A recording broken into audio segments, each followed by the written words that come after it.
प्रदेश कर रहे थे और उसी को आज हम कंटिन्यू करेंगे। कल की क्लास में हमने पठार जितने भी हैं प्लाटो उनको कवर किया था।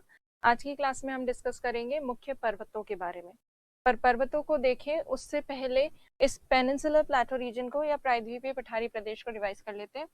सबसे पुराना भौतिक प्रदेश है, उसके साथ साथ सबसे बड़ा लार्जेस्ट फिजियोग्राफिक डिवीजन है और सबसे बड़ा है और कितने क्षेत्र में फैला है, 16 लाख वर्ग किलोमीटर, 16 लाख स्क्वायर किलोमीटर क्षेत्र में रीजन में फैला हुआ है। और उत्तर से दक्षिण तक इसका अगर डिस्टेंस देखें तो 1700 किलोमीटर की दूरी में विस्तृत है और पूर्व से पश्चिम तक 1400 किलोमीटर की दूरी में विस्तृत है। और ऊंचा भाग है, हाइट कितनी है, 600 से लगभग 900 मीटर के आसपास इसकी ऊंचाई पाई जाती है। केवल इसमें पठार ही नहीं है, पठारों के साथ साथ इसमें स्थित हैं काफी सारे पहाड़ियां, पर्वत, तो ये सब इसका पार्ट है। और गोंडवाना लैंड का ये हिस्सा रहा है, बहुत पुराना और कटा फटा पठारी क्षेत्र है और खनिज संपन्न क्षेत्र है। इंडिया का सबसे मिनरल रिच रीजन है पेनिनसुलर प्लाटो रीजन। अब इसमें हमने जो पठार किए थे प्लाटो, हम मेवाड़ का पठार देख चुके हैं। मेवाड़ के पठार पर हमने बनास नदी बहती है वो देखा था। मध्य भारत पठार पर चंबल नदी बहती है और बुंदेलखंड पठार जो है यूपी एमपी में स्थित है और केन और बेतवा नदियां बहती है। मालवा के पठार पर चंबल नदी बहती है, चंबल के साथ साथ अन्य कई नदियां शिप्रा, काली सिंध, पार्वती, बेतवा वो सब बहती हैं। प्लस मालवा का पठार जो है लावा की परत और काली मृदा के लिए विख्यात है और चंबल नदी जो है यहाँ बीहड़ बनाती है। बघेलखंड पठार में मुख्य चीज क्या है, सोन नदी और महानदी के अपवाह तंत्र को, ड्रेनेज सिस्टम को बिल्कुल अलग करता है। फिर छोटा नागपुर पठार हमने देखा था जिसका वेस्टर्न पार्ट पार्टलैंड क्षेत्र कहलाता है, पार्टलैंड या पाट क्षेत्र। नेतरहाट पाट उसका सबसे ऊंचा भाग है। कई सारी नदियां निकलती है छोटा नागपुर पठार से और इसको सेंट्रल पार्ट से गुजरती है दामोदर नदी, जो इसे दो पार्ट्स में डिवाइड करती है छोटा नागपुर पठार को।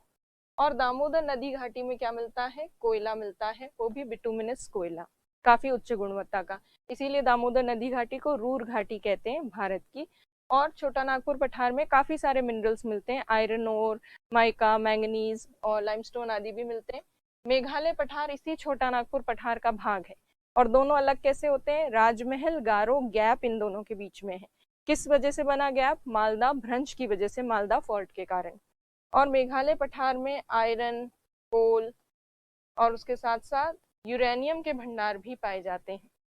प्लस मेघालय पठार की खास बात यह है कि यहाँ पर मौसिन राम और चेरापूंजी नाम के अधिक वर्षा वाले क्षेत्र भी स्थित हैं।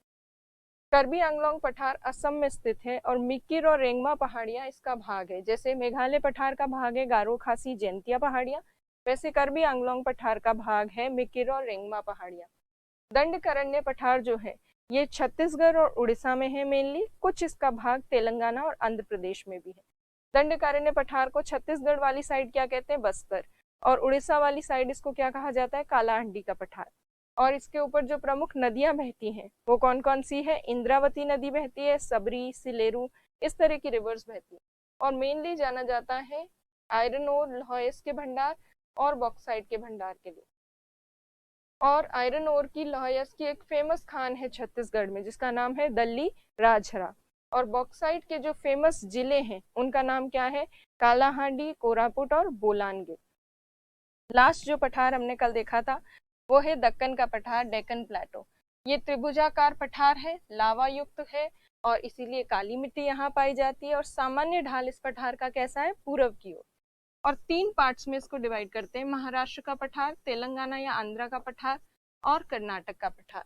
और इन पर विभिन्न नदियां बहती हैं जैसे कि गोदावरी, कृष्णा, कावेरी, पेनेरू, तुंगभद्रा, ये सब नदियां इस पठारी क्षेत्र में बहती है। और सबसे ज्यादा काली मिट्टी कहाँ पाई जाती है, महाराष्ट्र वाला जो भाग है इस तरफ काली मिट्टी के भंडार थोड़े ज्यादा मिलते हैं, काली मिट्टी का जमाव काफी गहराई तक मिलता है। इसीलिए ये एरिया पर्टिकुलरली कॉटन कल्टीवेशन के लिए, कपास की खेती के लिए जाना जाता है।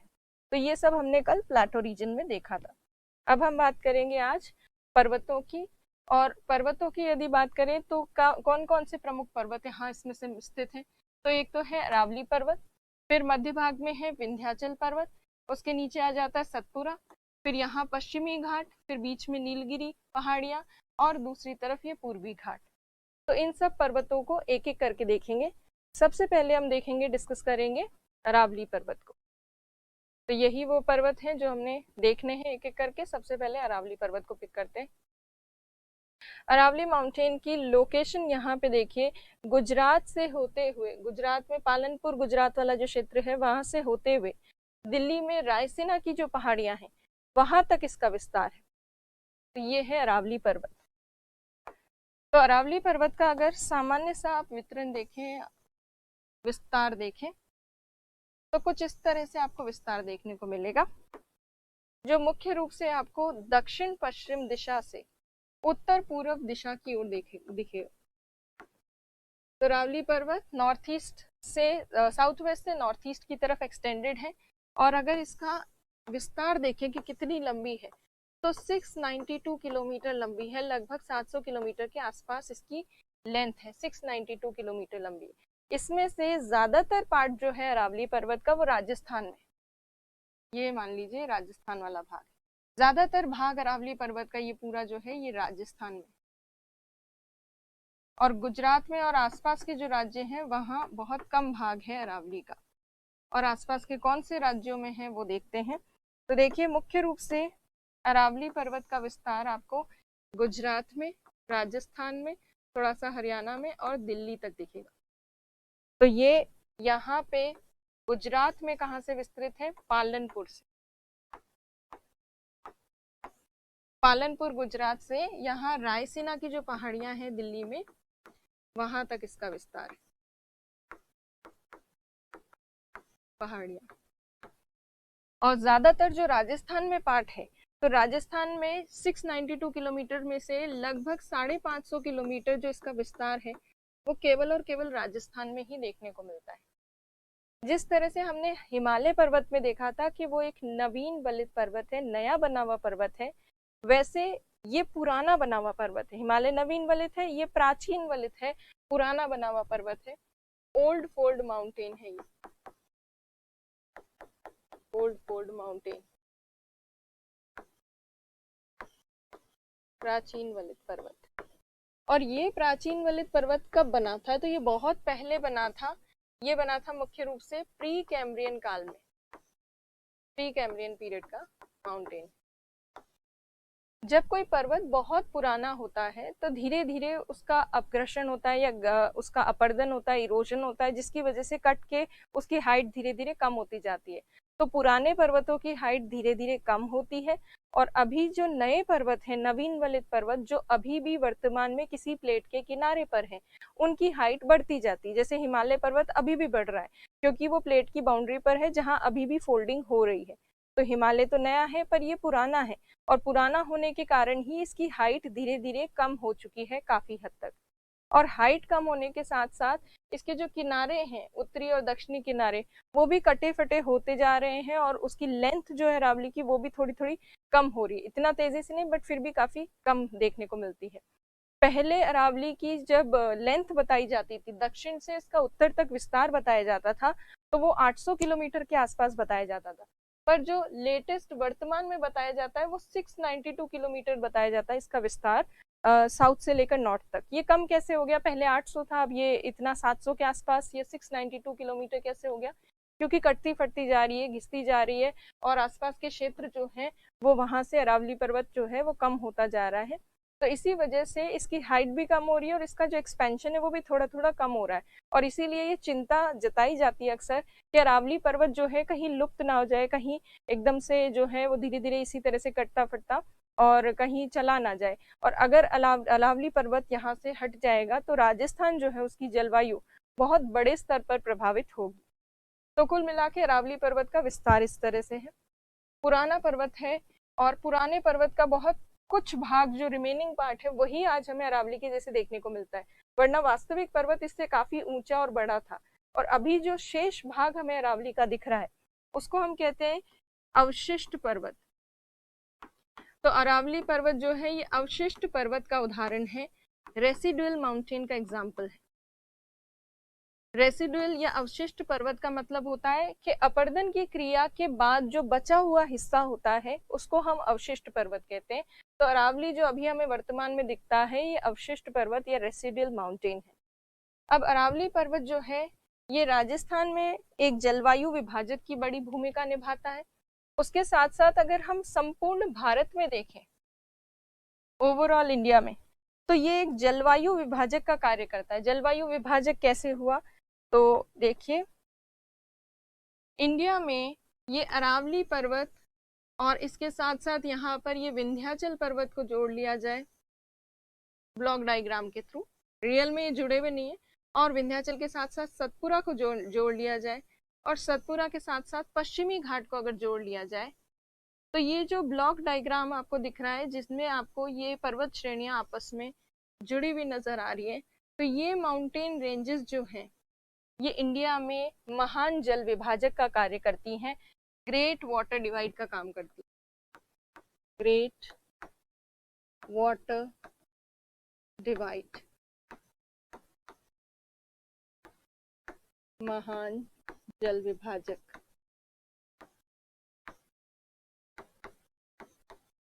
क्या होता है ये महान जल विभाजक? तो ये महान जल विभाजक भारत को दो भागों में बांटता है, या भारत के अपवाह तंत्र को, ड्रेनेज सिस्टम को दो पार्ट्स में डिवाइड करता है। और ये जल विभाजक जो है मुख्य रूप से कुछ पर्वत श्रेणियों से बनता है, जिसमें सम्मिलित है अरावली, विंध्याचल, सतपुरा और पश्चिमी घाट। इन सब पर्वतों के कारण इनके पूर्व में जो नदियां हैं वो जाकर गिरती हैं बंगाल की खाड़ी में। जितनी भी नदियां इनके पूर्व में बंगाल की खाड़ी में गिरती हैं, और जितनी भी नदियां इन पर्वतों के पश्चिम की ओर है वो नदियां मुख्य रूप से अरब सागर में गिरती हैं, अरेबियन सी में। तो ये जो माउंटेन्स इंडिया के बीच में स्थित हैं ये डिवाइड करते हैं ड्रेनेज सिस्टम को दो पार्ट्स में। बे ऑफ बंगाल और अरेबियन सी ड्रेनेज सिस्टम के बीच में ये ऊंचे पर्वत स्थित हैं। तो बंगाल की खाड़ी अपवाह तंत्र और अरब सागर अपवाह तंत्र के मध्य भाग में ये पर्वत स्थित है। तो कुल मिलाकर अरावली जो हम यहाँ डिस्कस कर रहे थे, अरावली पर्वत भारत के महान जल विभाजक का भाग है, उसका पार्ट है, क्योंकि इन माउंटेन रेंजेस में से अरावली भी एक है। तो ये ग्रेट वाटर डिवाइड का पार्ट है अरावली माउंटेन। उसके साथ साथ अरावली पर्वत जो है उसको अगर देखें तो ये खनिज संपन्न एक पर्वत श्रेणी है, मिनरल रिच है, काफी सारे मिनरल्स मिलते हैं अरावली माउंटेन में। मिनरल्स में से अगर हम मेजर मिनरल्स की बात करें तो दक्षिण से उत्तर तक हम मिनरल्स को इस तरह से याद रख सकते हैं, LIC के माध्यम से। तो LIC पार्ट्स में आपको अरावली को डिवाइड करना है। अरावली का जो दक्षिणी भाग है उसमें सीसा मतलब लेड, जस्ता चांदी, लेड, जिंक और सिल्वर, सीसा, जस्ता, चांदी, इसके भंडार मिलते हैं।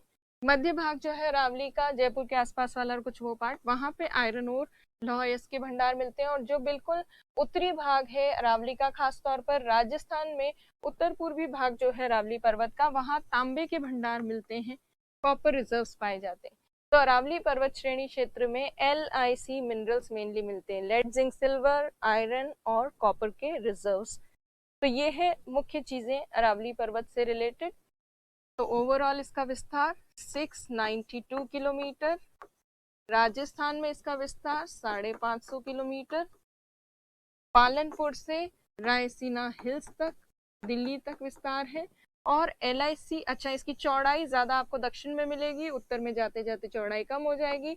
LIC जैसे मिनरल्स मिलते हैं, सीसा, जस्ता, चांदी, लौह अयस्क, तांबा आदि, और पुराना अवशिष्ट पर्वत है। तो ये है प्रमुख चीजें। अब इसी को हम नोट्स देख लेते हैं। तो पालनपुर गुजरात से रायसीना पहाड़ियों तक, राजस्थान में अधिकतम भाग है, 550 किलोमीटर राजस्थान में ही है 692 किलोमीटर में से। औसत, अच्छा औसत ऊंचाई और सबसे ऊंची चोटी मैंने नहीं बताई आपको। इसकी जो एवरेज हाइट है वो काफी कम है क्योंकि पुराना पर्वत है, इतनी ज्यादा नहीं है। तो 930 मीटर इसकी औसत ऊंचाई है, एवरेज हाइट। और इसकी जो हाईएस्ट पीक है वो है गुरु शिखर, और ये राजस्थान में है, ये राजस्थान की भी हाईएस्ट पीक है। और इसकी हाइट कितनी है? 1722 मीटर, 1722 मीटर की हाइट है।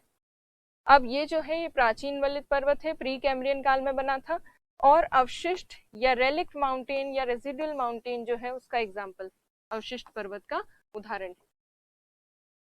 फिर खनिज संपन्न है, सीसा, जस्ता, चांदी, लौह अयस्क, तांबा, ये सब यहाँ पर मिलते हैं। और ये जो श्रेणी है ये महान जल विभाजक का भाग है, जो मैंने आपको यहाँ दिखाया था।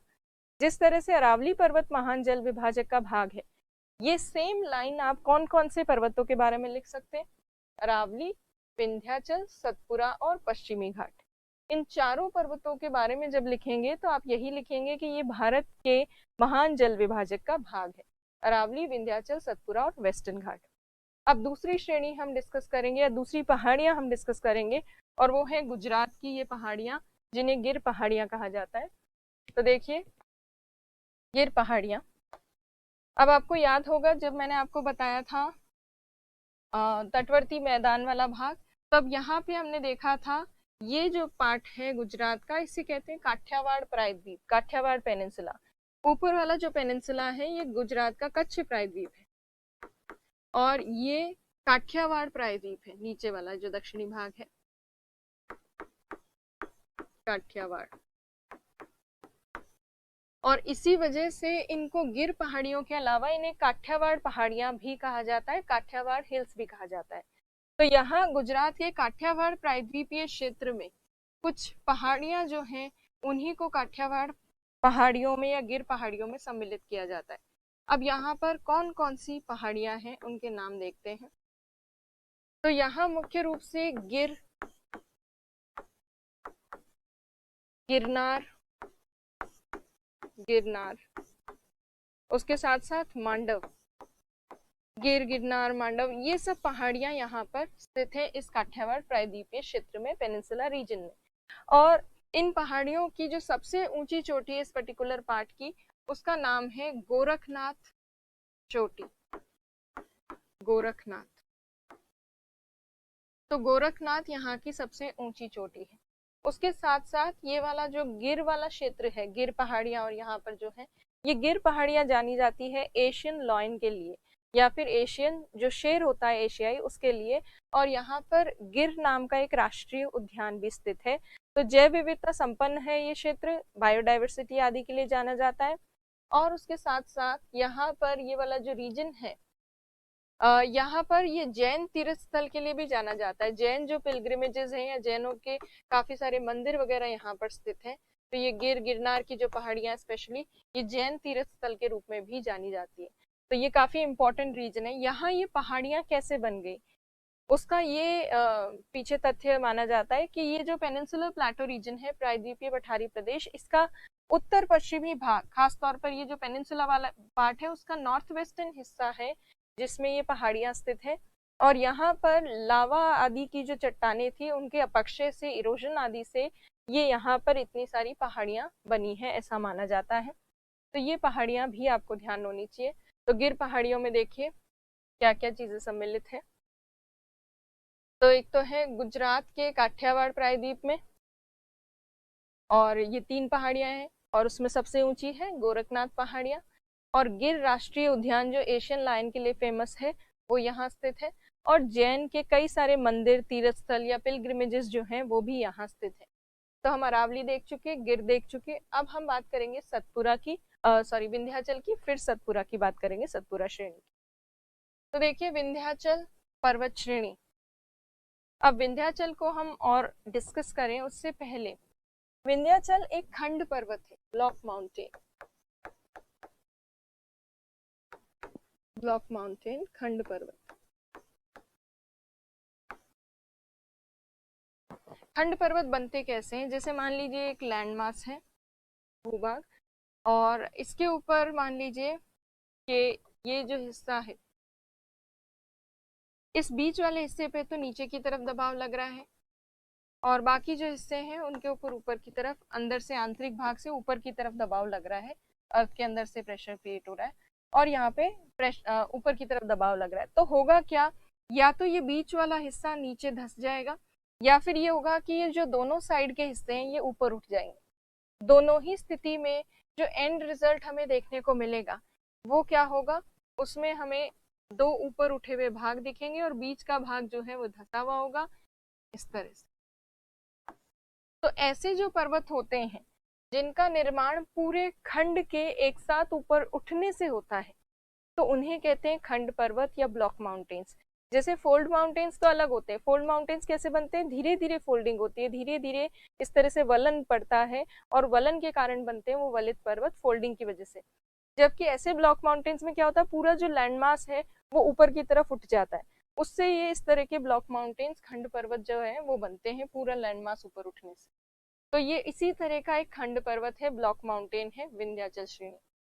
अब ये विंध्याचल श्रेणी कहाँ से कहाँ तक स्थित है और कहाँ कहाँ तक इसका विस्तार है, तो पहले इसका लोकेशन देखिए। ये विंध्याचल रेंज है। इसकी अगर हम स्टेट्स की बात करें, राज्यों की, तो ये वैसे गुजरात से शुरू हो जाती है। गुजरात से होते हुए ये मेनली एमपी में है, मुख्य रूप से एमपी से होते हुए छत्तीसगढ़ और एमपी और यूपी के बॉर्डर रीजन से होते हुए ये बिहार के सासाराम नामक स्थान तक विस्तृत है। तो कुल मिलाकर सिंपल भाषा में इसको कहा जाता है कि गुजरात से लेकर बिहार के सासाराम नामक स्थान तक ये इसका विस्तार देखने को मिलता है। हालांकि जो झारखंड है राज्य, उसमें जो पारसनाथ पहाड़ियां हैं उसको भी किसका हिस्सा माना जाता है, विंध्याचल पर्वत का ही भाग माना जाता है। पर फिर भी मेन रेंज जो है उसमें ये गुजरात से बिहार तक का सेक्शन है। पारसनाथ वाला भी भाग इसी का माना जाता है, पर वो हमने ऑलरेडी देख लिया, छोटा नागपुर पठार का सबसे ऊंचा पहाड़ है। और इसमें अगर देखें विंध्याचल में तो कौन सी मेजर पहाड़ियां इसका हिस्सा है, उनको अब हम देखेंगे। तो ये जो खंड पर्वत है गुजरात से लेकर और आगे बिहार तक विस्तृत, इस खंड पर्वत को विभिन्न नामों से जाना जाता है। मतलब ऐसा नहीं है कि एक कंटिन्यूस रेंज है, इसमें कई सारी पहाड़ियां वगैरह इसमें सम्मिलित है विंध्याचल श्रेणी क्षेत्र। तो इसमें क्या क्या सम्मिलित है वो देखिए। सबसे पहले तो गुजरात में जो थोड़ा सा सेक्शन है वो, और एमपी का जो पश्चिमी भाग है, वेस्टर्न पार्ट, वहां पर इस श्रेणी को एक अलग नाम से जाना जाता है। अलग क्या, यही विंध्याचल वाला नाम से जाना जाता है। उसके बाद एमपी का जो मध्य भाग है, सेंट्रल एमपी जिसको कहते हैं, मध्य एमपी, वहां पर इसको अलग नाम से जाना जाता है। और फिर पूर्वी एमपी जो आ जाता है, पूर्वी एमपी, और फिर यूपी छत्तीसगढ़ का बॉर्डर क्रॉस करते हुए बिहार तक, बिहार तक, यूपी और छत्तीसगढ़ के बस सीमा क्षेत्र से थोड़ा सा गुजरते हुए आगे बिहार तक इसका नाम अलग है।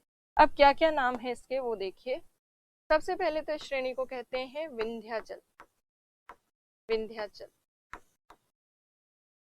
उसके बाद मध्य भाग जो है एमपी का, वहां इसे कहते हैं भारनेर, भारनेर। और लास्ट जो पूर्वी एमपी और बिहार वाला सेक्शन है, वहां इसको कहते हैं कैमूर पहाड़ियां, कैमूर हिल्स। और झारखंड में आगे जो पारसनाथ पहाड़ियां, वो भी कई बार इसका भाग मानी जाती है।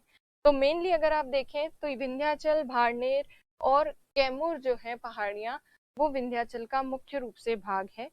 और यदि विंध्याचल श्रेणी को हम देखें वेस्ट से लेकर, इसका एक्सटेंशन या इसका विस्तार हमें दक्षिण पश्चिम से, साउथ वेस्ट से लेकर और नॉर्थ ईस्ट तक देखने को मिलता है।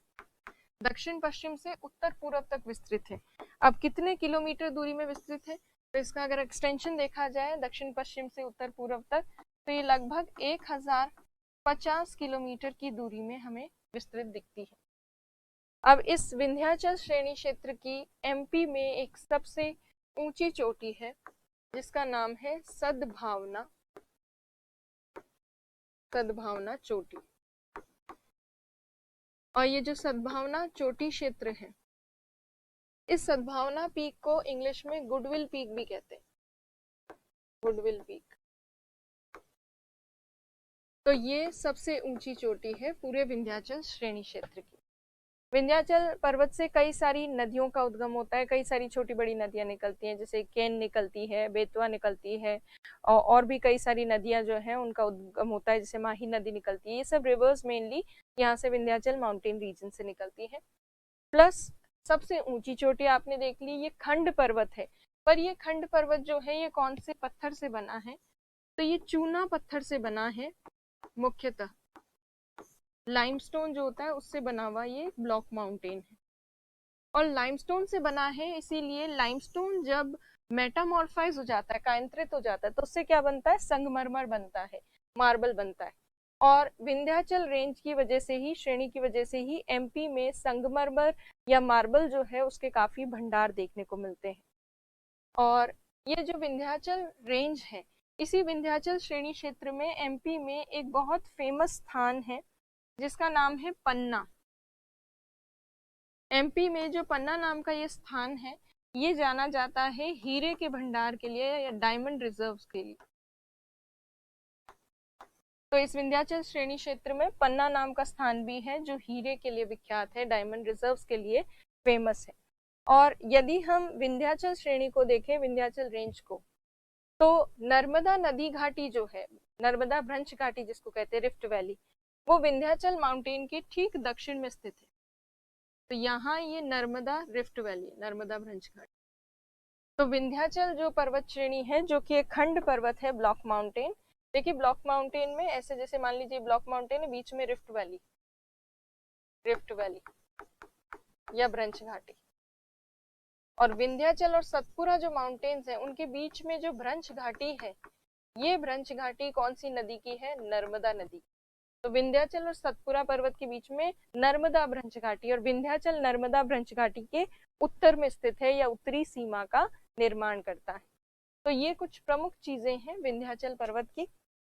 तो देखिए विंध्याचल माउंटेन से रिलेटेड जो चीजें हैं, सबसे पहली चीज, चूना पत्थर से निर्मित खंड पर्वत है जो दक्षिण पश्चिम से उत्तर पूर्व की ओर 1050 किलोमीटर की दूरी में विस्तृत है।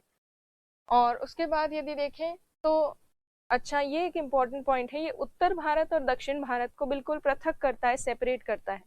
इसीलिए आपको याद होगा हमने सेंट्रल हाईलैंड देखा था, मध्यवर्ती उच्च प्रदेश, जिसमें सेंट्रल हाईलैंड में काफी सारे पठार सम्मिलित किए जाते हैं। और वो कौन से पठार थे? जो विंध्याचल के ठीक उत्तर में स्थित थे। तो विंध्याचल माउंटेन जो है वो इंडिया को नॉर्थ इंडिया और साउथ इंडिया वाले सेक्शन में डिवाइड करता है, भागों में विभाजित करता है। तो ये एक इम्पॉर्टेंट पॉइंट है। सतपुरा नहीं माना जाता, विंध्याचल माना जाता है मेनली। और नर्मदा भ्रंश घाटी, जैसे मैंने अभी बताया, नर्मदा भ्रंश घाटी के ठीक उत्तर में स्थित है। फिर आप देखिए इसमें कौन कौन सी पहाड़ियां सम्मिलित है। मुख्यतः तो विंध्याचल, भारनेर और कैमूर पहाड़ियां सम्मिलित है। कई बार इसमें पारसनाथ पहाड़ियां जो झारखंड वाली हैं, उनको भी जोड़ दिया जाता है, ऐड कर दिया जाता है। और फिर उसके बाद यदि देखें तो जैसे कॉमन पॉइंट मैंने बताया था, आप अरावली, विंध्याचल, सतपुरा और पश्चिमी घाट, इन सब के लिए कॉमन पॉइंट क्या लिख सकते हैं कि ये महान जल विभाजक का भाग है। फिर सबसे ऊंची चोटी सद्भावना चोटी है, जिसे गुडविल पीक भी कहते हैं। और उसके साथ साथ पन्ना नाम का जो एमपी में स्थान है, वो हीरे के लिए विख्यात है। तो ये सब प्रमुख चीजें हैं विंध्याचल श्रेणी से रिलेटेड। तो नोट्स बनाने हो तो ये चीजें आप सीधे सीधे लिख सकते हैं। अब हम बात करेंगे विंध्याचल के बाद सतपुड़ा श्रेणी की। ये सतपुड़ा श्रेणी जो है, इसको सतपुरा या सतपुड़ा भी लिखा होता है कई जगह, सतपुड़ा श्रेणी। इसका यदि हम विस्तार देखें तो ये यहाँ से शुरू हो जाती है, गुजरात का कुछ भाग, गुजरात के साथ साथ महाराष्ट्र का कुछ बॉर्डर रीजन से होते हुए ये एमपी में ही विस्तृत है मेनली। और एंड में एमपी और छत्तीसगढ़ का जो बॉर्डर रीजन है, वहां जाकर ये बघेलखंड पठारी क्षेत्र जो है, उसके पास जाकर बिल्कुल ऑलमोस्ट मर्ज हो जाती है या मिल जाती है लगभग विंध्याचल श्रेणी से। एग्जैक्टली ज्वाइन तो नहीं होती, बट हाँ, दोनों श्रेणियां जो है आपस में काफी नजदीक आ जाती हैं, यहाँ छत्तीसगढ़ और एमपी के बॉर्डर रीजन से। तो ये है सतपुरा श्रेणी। अब इस सतपुरा श्रेणी से रिलेटेड कुछ और चीजें देखें। जैसे मैंने आपको बताया था, विंध्याचल और सतपुरा, विंध्याचल और सतपुरा श्रेणी जो है उनके बीच में भ्रंश घाटी, रिफ्ट वैली, और कौन सी नदी बनाती है? नर्मदा नदी। तो सतपुरा श्रेणी एक ऐसी श्रेणी है, सतपुरा, जो कि नर्मदा भ्रंश घाटी के ठीक दक्षिण में है। और इसके ठीक आगे की तरफ एक और नदी बहती है जिसका नाम है तापी। और तापी की जो भ्रंश घाटी है वो बनी है सतपुड़ा श्रेणी और अजंता पहाड़ियों के बीच में। तो सतपुड़ा जो पर्वत श्रेणी है या ब्लॉक माउंटेन है, ये मुख्य रूप से नर्मदा और तापी भ्रंश घाटी के बीच में स्थित है। नर्मदा और तापी रिफ्ट वैली के बीच वाला जो ऊपर उठा हुआ माउंटेन रीजन है, उसी को क्या कहते हैं? सतपुड़ा श्रेणी कहते हैं। तो ये दो जो रिफ्ट वैलीज है, इसके दोनों तरफ है, नर्मदा और तापी वाली। अब उसके अलावा और चीजें डिस्कस करें उससे पहले इसका लोकेशन देखिए एग्जैक्ट। तो ये लोकेशन है इसका, लगभग गुजरात से होते हुए और एमपी वाला जो काफी बड़ा हिस्सा है उसमें ये विस्तृत है सतपुड़ा श्रेणी। सतपुड़ा श्रेणी में यदि देखा जाए तो इसका विस्तार भी लगभग इसी तरह से दिखता है, पश्चिम से पूर्व तक की तरफ विस्तृत है, वेस्ट से ईस्ट की तरफ। थोड़ा सा पार्ट इसका गुजरात में है, बाकी हिस्सा जो है इसका मेनली एमपी में। एक तो इसमें हम पश्चिमी एमपी वाला हिस्सा देखेंगे, सेंट्रल एमपी वाला मतलब मध्यवर्ती एमपी में इसको क्या कहते हैं वो देखेंगे, और पूर्वी एमपी वाले भाग में इसको क्या कहा जाता है वो भी देखेंगे। तो ये जो रेंज है इसका विस्तार अगर देखा जाए तो ये भी काफी सारी पहाड़ियां इसमें सम्मिलित है, और फिर भी अगर इसका पश्चिम से पूर्व तक विस्तार देखें तो लगभग 900 किलोमीटर के आसपास हमें इसका एक्सपेंशन या विस्तार देखने को मिलता है। बिल्कुल विंध्याचल श्रेणी जैसे ही ये भी एक खंड पर्वत है, ब्लॉक माउंटेन। पर जैसा हमने देखा कि विंध्याचल श्रेणी तो बनी थी चूना पत्थर की, ये वाली जो रेंज है ये बनी है बालू पत्थर की या सैंडस्टोन, इसको हम कह सकते हैं सैंडस्टोन की। और अगर हम एवरेज बेसिस पे देखें तो इसकी हाइट इतनी ज्यादा नहीं है, पर औसत ऊंचाई एवरेज हाइट जो इसकी हमें देखने को मिलती है वो लगभग 760 मीटर के आसपास, 760 मीटर के आसपास लगभग इसकी ऊंचाई देखने को मिलती है। अब इसमें कौन कौन सी पहाड़ियां सम्मिलित हैं वो देखेंगे। तो देखिए इसमें एक तो गुजरात में राजपीपला के नाम से जानी जाती है इसकी पहाड़ियां, उसके बाद आ जाता है गाविलगढ़, एमपी के पश्चिमी भाग में गाविलगढ़। फिर उसके बाद एमपी का जो सेंट्रल पार्ट आता है मध्यवर्ती भाग, वहां इसको कहा जाता है महादेव पहाड़ियां, और जो पूर्वी भाग है वहां कहते हैं मैकाल पहाड़ियां। अब ये पहाड़ियां सारी इसी में सम्मिलित हैं, राजमहल, गाविलगढ़, महादेव और मैकाल पहाड़ियां इसका भाग है। अब इन सब पहाड़ियों के अलग अलग भागों में अगर देखा जाए तो कौन सा ऐसा भाग है जिसमें पूरे सतपुड़ा श्रेणी की सबसे ऊंची चोटी है, तो ये जो महादेव श्रेणी वाला भाग है, महादेव वाला जो पार्ट है ये हिस्सा, ये सबसे ज्यादा ऊंचा भाग है इस सतपुड़ा श्रेणी वाले हिस्से का। और इसकी जो सबसे ऊंची चोटी है, हाईएस्ट पीक, इसकी हाईएस्ट पीक का नाम है धूपगढ़। तो धूपगढ़ जो है पूरे सतपुड़ा रेंज की सबसे ऊंची चोटी है, और किसमें स्थित है, महादेव पहाड़ियों में स्थित है। और ये जो महादेव पहाड़ियां हैं इन्हीं के ठीक दक्षिण में साउथ में एक पठार है जिसका नाम है बेतुल का पठार, बेतुल प्लेटो है यहाँ पर साउथ में। और ये जो बेतुल प्लेटो है ये इसलिए इम्पोर्टेंट है क्योंकि इस पठार से निकलती है एक नदी, और उस नदी का नाम है तापी नदी। तो तापी नदी ठीक महादेव पहाड़ के या महादेव पहाड़ियों के दक्षिण में जो बेतुल का पठारी क्षेत्र है, बेतुल का प्लेटो रीजन, वहां से निकलती हैं ये महादेव पहाड़ियों के साउथ में। और ये महादेव पहाड़ियां जो कि धूपगढ़ जैसी ऊंची चोटी के लिए विख्यात है, उसके अलावा यहाँ पर एक और ऊंची चोटी क्षेत्र और एक बायोस्फीयर रिजर्व है इसी महादेव पहाड़ी में जिसका नाम है पंचमढ़ी। पंचमढ़ी नाम का जैव आरक्षित क्षेत्र, बायोस्फीयर रिजर्व और हिल स्टेशन जो है वो भी इन महादेव पहाड़ियों में ही है। तो सतपुड़ा श्रेणी की सबसे प्रमुख पहाड़ियां हैं महादेव पहाड़ियां, जिनमें सतपुड़ा की हाईएस्ट पीक धूपगढ़ है, जिनमें पंचमढ़ी नाम का एक बायोस्फीयर रिजर्व है, और इन्हीं महादेव पहाड़ियों के दक्षिण में बेतुल का पठार है जहां से निकलती है तापी नदी, या इसको कई जगह ताप्ती नदी भी लिखा हुआ होता है।